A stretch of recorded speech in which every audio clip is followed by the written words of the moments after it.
Saudara, perkembangan selanjutnya terkait dengan kasus COVID-19 di Jakarta. Ada temuan terbaru di satu wilayah kelurahan, ada 1.000 lebih warga yang terpapar COVID-19. Bahkan, kasus positif COVID-19 di Kelurahan Sunter Agung, Jakarta Utara bertambah lagi, 100 lebih orang. Lurah Sunter Agung, Danang Wijanarka menyebut ada tambahan 118 orang yang terkonfirmasi positif COVID-19.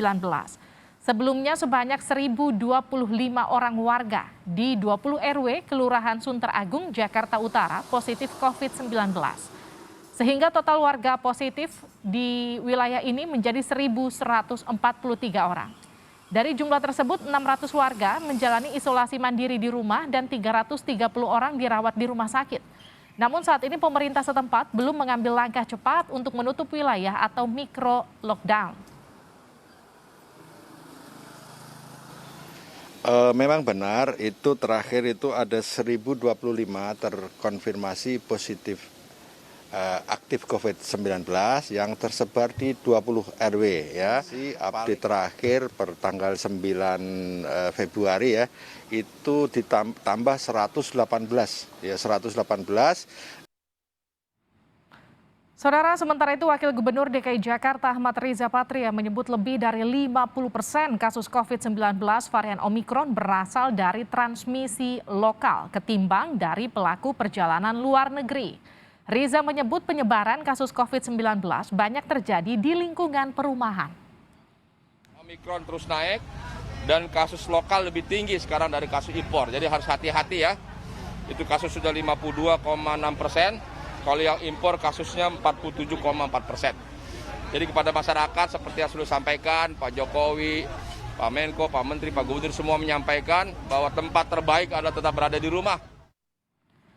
Perkembangan terkini terkait ribuan orang terkonfirmasi positif COVID-19 di Kelurahan Sunter Agung, Jakarta Utara. Kita akan sapa jurnalis Kompas TV Dian Silitonga. Dian, selamat malam. Dian, bagaimana pengaturan mobilitas warga pasca lebih dari 1.000 orang terpapar di sana, Dian? Ya, Livi, kalau sampai dengan saat ini kami pantau di lokasi kami melaporkan, tepatnya di RW 03 Kelurahan Sunter Agung, belum ada penjagaan khusus atau pengetatan khusus, baik itu pengendalian mobilitas maupun pemeriksaan protokol kesehatan. Kalau Anda saksikan dari kaca Anda, saudara, aktivitas di wilayah ini normal saja, warga beraktivitas seperti biasa. Dan bahkan kalau kami pantau tadi masih juga ada beberapa warga yang bahkan tidak menggunakan masker atau menggunakan masker dengan tidak sempurna. Nah, meskipun ada temuan 1.140-an lebih kasus COVID-19 di Kelurahan Sunter Agung, tapi memang wilayah ini belum menerapkan penguncian wilayah sementara atau mikro lockdown sampai dengan saat ini. Nampaknya memang pejabat setempat masih mengkoordinasikan hal ini lewat rapat terbatas karena sedang membahas aturan terbaru untuk penetapan suatu wilayah bisa dikatakan zona merah, Livi. Nah, tapi kalau kita mengacu pada kasus yang sebelumnya, begitu memang suatu wilayah ini bisa ditetapkan zona merah kalau di satu RT atau rukun tetangga ini ditemukan lebih dari 5 keluarga yang terinfeksi positif COVID-19. Artinya kalau dijabarkan ada lebih dari 15 atau 20 kasus COVID-19 di satu RT, barulah kemudian wilayah tersebut bisa dikatakan sebagai zona merah. Sementara yang terjadi di Kelurahan Sunter Agung, dari 1.000 kasus yang terdata, ini memang sebarannya cukup luas, ada di 20 RW, dan kemudian RW 01 yang menjadi wilayah yang paling tinggi kasus COVID-19-nya, ada 64 kasus, ini juga tersebar di 24 RT. Sehingga kalau dijabarkan, masing-masing RT ini bisa menyumbang sekitar 2-3 kasus positif COVID-19. Sehingga tadi pejabat setempat mengatakan bahwa ini masih jauh dari standar ditetapkannya suatu wilayah menjadi zona merah. Karena itulah langkah-langkah progresif memang belum dilakukan sampai dengan saat ini. Livi. Ya, Dian, tapi kan Wakil Gubernur DKI Jakarta Riza Patria menyebutkan bahwa banyaknya penularan di DKI Jakarta itu karena transmisi lokal dan ada 1.143 orang di wilayah itu, di kelurahan itu data terakhirnya yang positif COVID. Bagaimana dengan isolasi mandiri yang mereka lakukan? Bagaimana dengan obat-obatan dan kebutuhan dasar makanan karena mereka tidak bisa beraktivitas keluar rumah?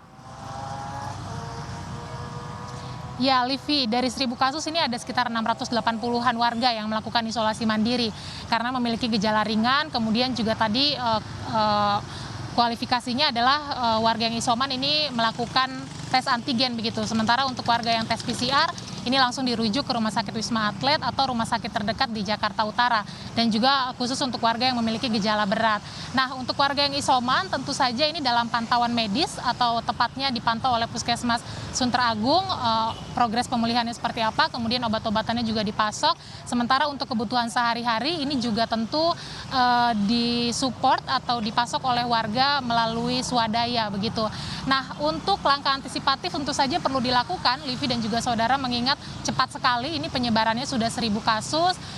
Tadi Ketua RW 01 juga menyampaikan bahwa yang dilakukan terkait dengan upaya tracing dan testing adalah kalau warga melaporkan terkonfirmasi positif COVID-19, maka keluarga yang berada dalam satu rumah atau warga yang merasa berkontak erat dengan yang terkonfirmasi positif COVID-19 ini diimbau untuk segera memeriksakan diri ke puskesmas atau melakukan tes COVID-19, antigen atau PCR, dan kalau nantinya dinyatakan positif maka akan ditentukan apakah isoman atau dilarikan ke rumah sakit terdekat begitu. Nah, tadi juga kami bertanya begitu kepada pejabat setempat, kenapa ini penyebarannya begitu masif sekali? Ada 2 faktor yang jadi pengamatan, Livi. Yang pertama adalah diduga memang ini merupakan varian Omikron sehingga penyebarannya cukup cepat begitu. Kemudian yang kedua adalah diduga kasus ini dari klaster perkantoran begitu. Jadi warga yang terinfeksi COVID-19 ini tertular di tempat kerjanya masing-masing, kemudian akhirnya dibawa ke tempat tinggal begitu, Livi. Baik, terima kasih jurnalis Kompas TV Dian Silitonga langsung dari Kelurahan Sunter, Jakarta Utara. Jaga kesehatan, Dian.